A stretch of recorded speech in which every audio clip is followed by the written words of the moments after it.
Hello guys, in this video I'm going to be talking about trades filter, which is a pretty cool thing to use with the order flow. And what it does is that the trades filter only shows trades which are bigger than a certain number. So if you look at the chart in here, then you can see standard candles, and on the left and right side of the candles there is the bid and the ask. And if I didn't use the trades filter, there would be numbers on bid and on ask. But because I filtered out all the smaller trades with the filter, now only the biggest trades remain on the chart and we can see them. So this way we can see the biggest trades, the big guys. We can see where they placed their big trading orders. So the trade filter is great for tracking the big guys, the trading institutions. And as you can see in here on this chart, there were 3 places where the institutions, the big guys, placed a big order. In here, the 26 on bid, this 27 on ask, and this 28 contracts on bid. Now obviously the big guys use way bigger trading positions than that, but what they do is they do iceberg orders, which means they enter, for example, one contract, then one contract, and the algorithm does that for them. So they do this real quick, extremely quick. So we can't see them with the trades filter because they look like a small player, right? But if there's somebody really big who really wants to get in the market, who really wants to get in fast, then they don't use the iceberg, or they do it only partially, and they are forced to use bigger order. And we can see those bigger orders in here with the trades filter. Now you don't really need to set up the order flow. I did it for you. There is a template which I created. You just use it and your order flow chart will turn into this. It will filter out the trades, it will show the candles, and it will show only the biggest trades like this. It will also highlight those zones which are support and resistance zones. I'll talk more about this later in this presentation. Template will do also that, but there's one thing which you'll probably need to change if you want to trade some other trading instruments than currencies. And this thing, you can find it in the indicator settings, and in here you can change the trade size, the minimal trade size it will show. So if this number is 25, then it will show all the trades which were bigger than 25 contracts. So in here there's 26. If this was 24, then it would show as a 0. If this was 24, it would show as a 0. Alright? So for currency futures, I use the trade filter 25. But if you trade other trading instruments, you'll need to change this number. Adjust it to the instrument which you want to trade. Alright, now it doesn't really matter if this number gets created on bid or on ask. Those levels create strong support and resistance zones, and because there's no telling the order was market order or limit order, it's just best probably to not make a difference between number which is on bid or on ask. This will be a bit more clear when I go to some trading examples. But let me now talk a bit about trading strategy, which you can base on the trades filter. First thing you want to do is you wait for a big trade on the filter. Like in here, there was the big trade, the 26 contracts, and then you watch where the price goes from there. So from this place, the price went downwards. And this could mean that there were strong sellers entering their selling positions to participate or maybe to initiate this selling activity. Now there is a condition. At least one whole candle needs to be above or below this number. So in this case, this is the candle where the number got formed. This is the 26, the big number. And this is the first candle which is below this 26. All right, so in here, as this candle formed, this condition was met. All right. Then also those candles were below this number. All right, but you only need only one candle below or above. Now, what you do next is you wait for a pullback. You wait for the price to make it back to the price level where the number got created. Now the indicator will print this zone automatically, and from that place you want to enter a trade which was in the direction of the activity after the big number got created, the big trade got created. So in this case, there was a selling activity after those 26 contracts got traded. So when the price hits this price level again, you will go short. Alright, this is short trade scenario. If the price went upwards from the 26, like this, then you would be waiting for a pullback and you would go long.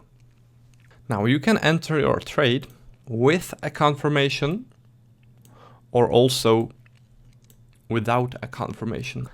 I'll talk about this a little bit more in the next slide. Now, this is important thing.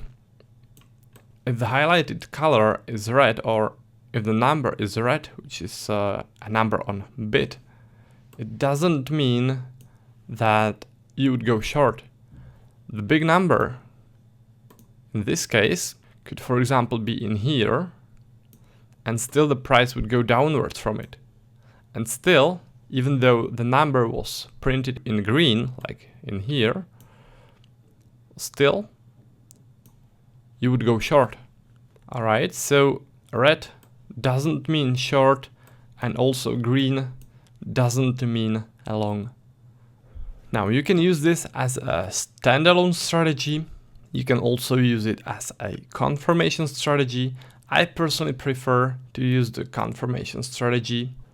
If you use it like a standalone strategy, sometimes the strike rate will be extremely high, but sometimes it will be not so good. So it won't be as consistent as if you use it as a confirmation strategy with, for example, volume profile, or with VWAP or price action, or other order flow strategy like the volume cluster strategy, multiple nodes, or with the imbalances. It's always best to look at more strategies, to have, for example, more order flow windows opened on your screen, and not only follow single trading signals, but always look at the bigger picture and on confluences. Alright, so that's why I prefer to use it as a confirmation strategy. It will be more consistent than if you used it as a standalone strategy. But as I said, standalone strategy is also okay to trade. It is not a holy grail, but it's nice and working intraday trading strategy. Now, I use this strategy with 30-minute time frame, but you can go into faster time frames, and you can use 15-minute or 5-minute time frame. I wouldn't really go higher than, for example, 1 hour time frame, because still this is order flow, and it's most suited for intraday trading. All right, those time frames are, in my experience, the best ones to use with this strategy. What you can do if you want more trades, if you're a scalper, you can go for the 5-minute strategy, 5-minute time frame, and you can set the trade filter to lower numbers, so not 25, but for example to 15 or 20. And with this, you'll get way more trading signals, and you can trade them on the 5-minute chart. But the way how I do it is I use the filter with minimum trade size 25 and I use it on a 30-minute time frame. That's for major currencies. If you want to trade other trading instruments, you will need to set this number depending on how many signals you want to have. Remember, you always want to filter out the smaller trades, so you don't want to have too many numbers in every candle. They will just give you too many signals and a lot of them would be false. So you want to only see the biggest trades, alright? Now that's for the theory. Let's now have a look at some trading examples of this trading strategy. This is a Australian dollar currency futures 30-minute chart, and as you can see, there were 29 contracts traded in here on bid. The price went upwards, then from that place it went downwards, so there was a rejection, and some strong sellers entered the market in here with this huge order.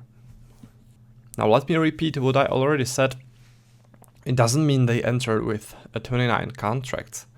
What they could have done is enter with the iceberg order. So they, for example, entered 29 contracts, then they entered 10, then 20, and so on.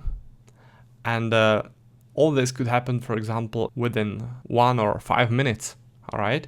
But we only see this number because of the trades filter. Alright, so the big guys were entering the market in here and they pushed the price downwards. There is a whole candle below this number, below this resistance zone. So you wait for a pullback, and when the price hits this level again, you can enter a short from there. You can wait for some sort of confirmation on order flow.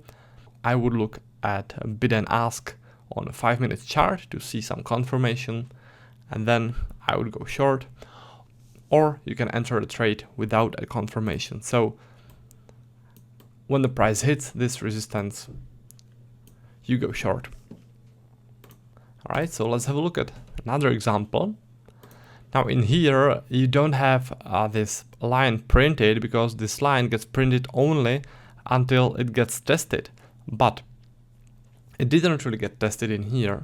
There was a selling activity, then the price turned, and the price went upwards. What turned it is those guys in here, 32 contracts. This is the zone. This is the support zone. It's not printed because of this candle, but this is just a technical issue. The support still wasn't tested. This was the rejection, then the price went above it. This was the pullback, and this is the place for your long. Alright, as you can see, number is red. The order was created on bid, and still we go long because this number was most likely a limit order, a buying limit order. And as I said in one of the first videos, a buying limit order shows on bid.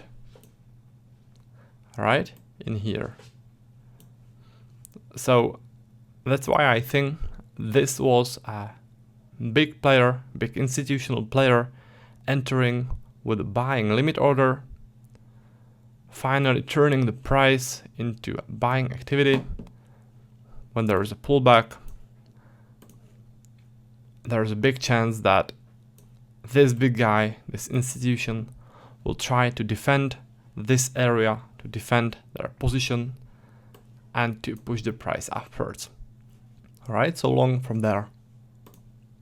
Next trading example. Price went upwards, then it turned into selling activity, and right here, almost at the top, 28 contracts on the ask.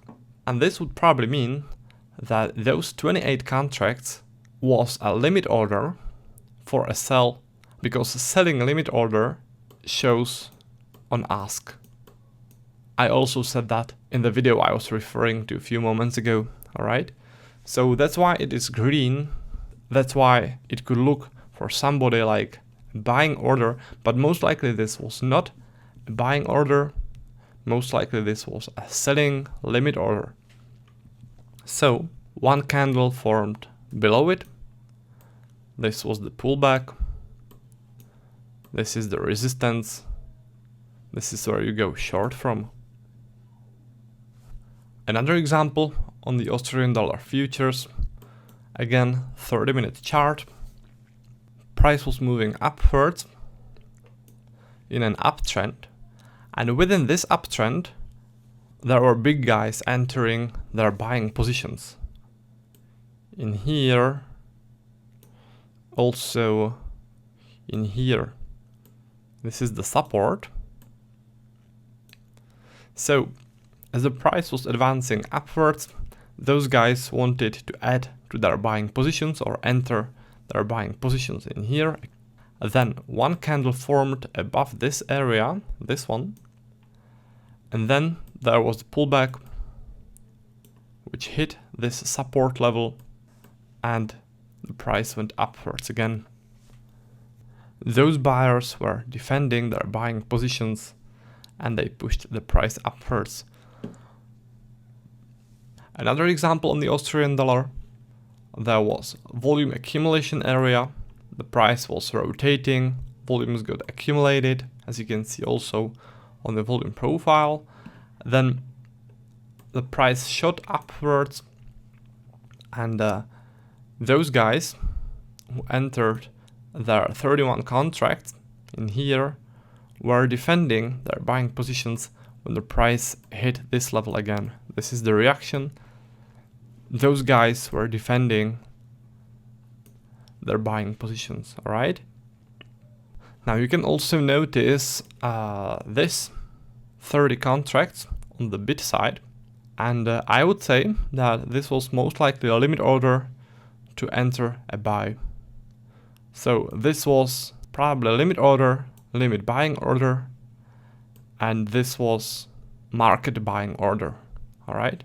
Both those buyers, only those guys entered with a limit order, those guys entered with more aggressive market order, probably to start this trend. Alright, so strong buyers, and when the price made a pullback, they were defending their buying positions and they pushed the price upwards from this area again. Now one more thing to notice, those 27 contracts at the top of this candle. This could mean buyers quickly and aggressively quitting their selling positions with the market order. And as you can see, this area got tested in here.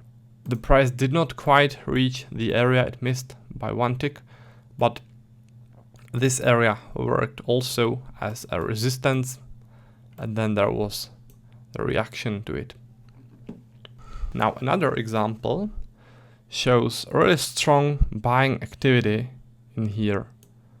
Most likely buyers entering with market orders, those guys, those guys, those guys, and this area is a support.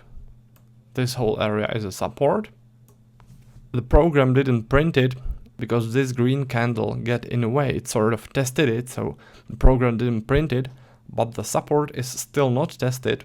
And as you can see, the price went above it, then slowly returned back, and then you go long from there. This is the reaction you want to see. Again, you may want to wait for a confirmation somewhere around this support zone, or you can just enter with a limit order at first touch. Now you've probably also noticed that there was support in here. It would be a long from there, but in this case the strategy would fail. This one would be a losing trade. The reaction to the buyers came later. Market reacted to those buyers, but not to those buyers. Alright, so next example. Also the futures for the Australian dollar. Price was going downwards, and there was a big market order as the price was progressing downwards.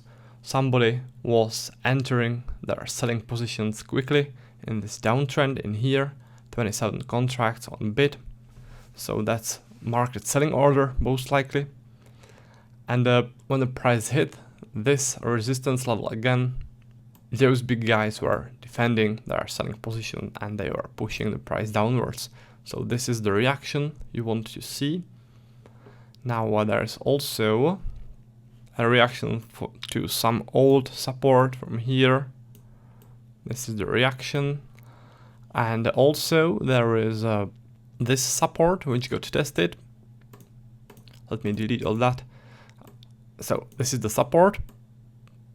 Buyers were pushing the price upwards.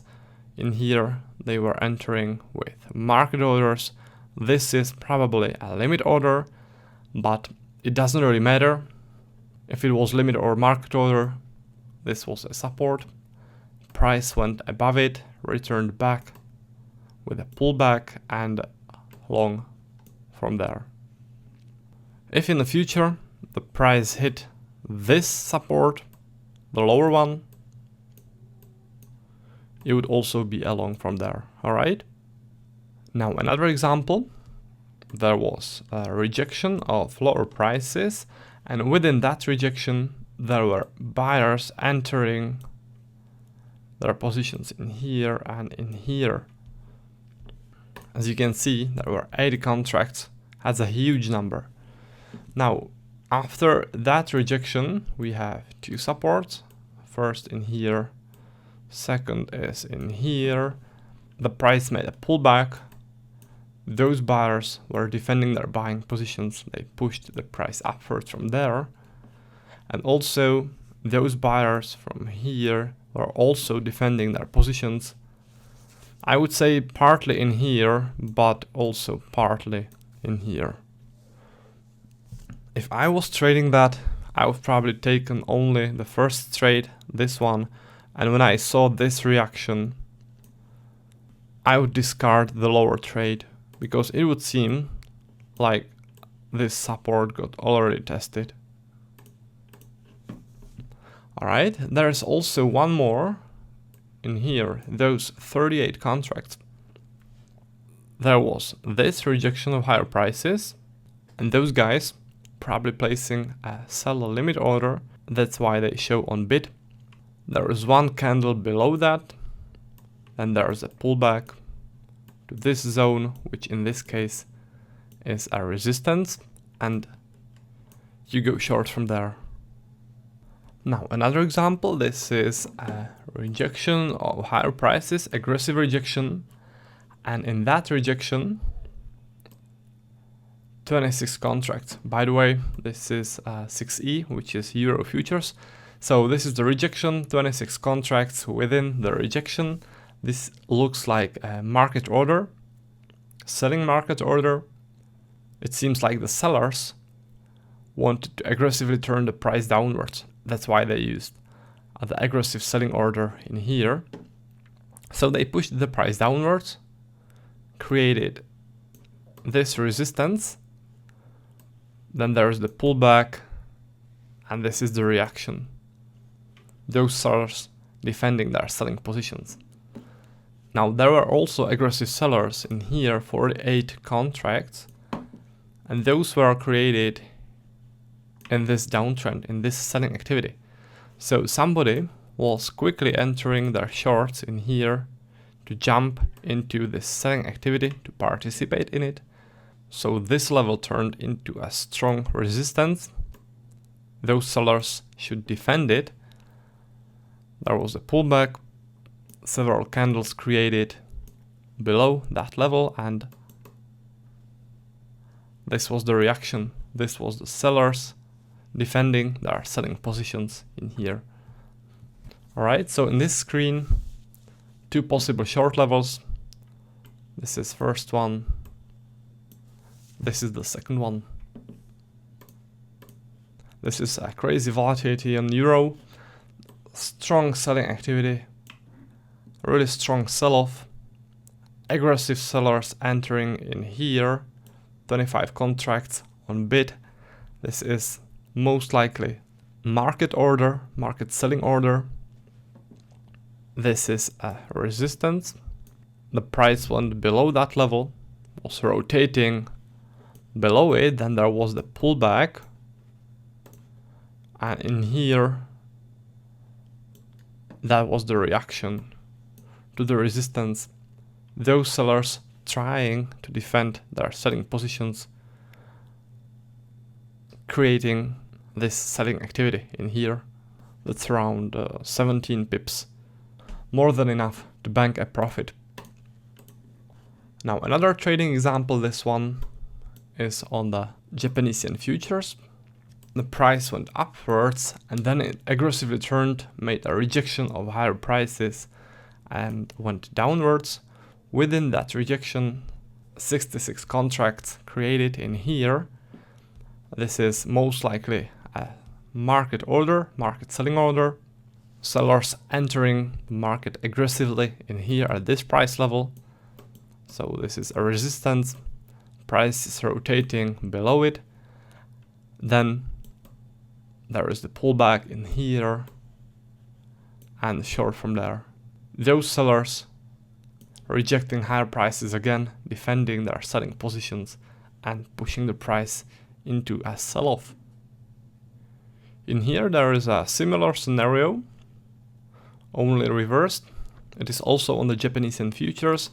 There was a rejection of lower prices, 32 contracts traded on the ask side of the candle, and this most likely means aggressive buyers entering the market with buying market orders, turning the price upwards. So when there is a pullback, this level is a support.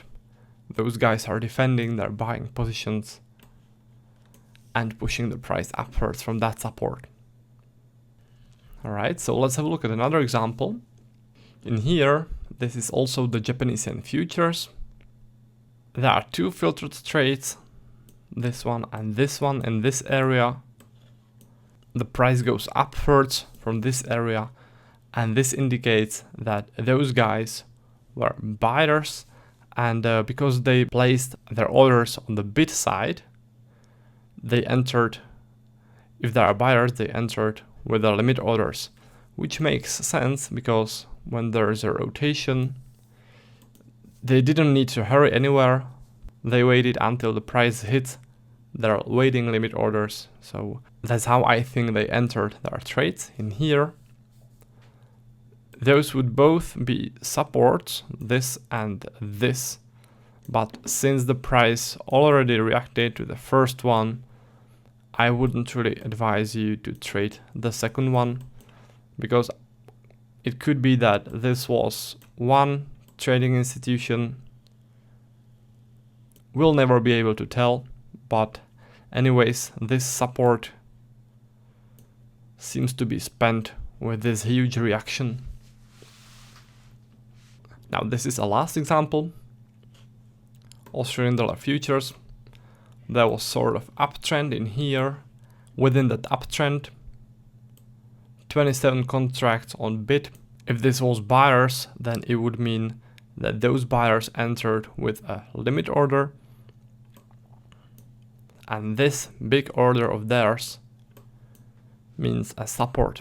So there was a rejection of higher prices, price went into a pullback to this area, reacted to those heavy volumes in here, and the price went upwards from there. Alright, so that's how you use the trades filter. I like to use those big numbers in a trend or in a rejection, as you already saw.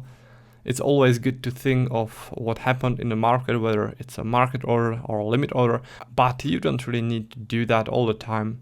You can just trade this blindly and just follow those highlighted zones. Those will point you to strong support and resistance zones. Alright, so that's for this video. Thanks for watching, and I'll see you in the next one.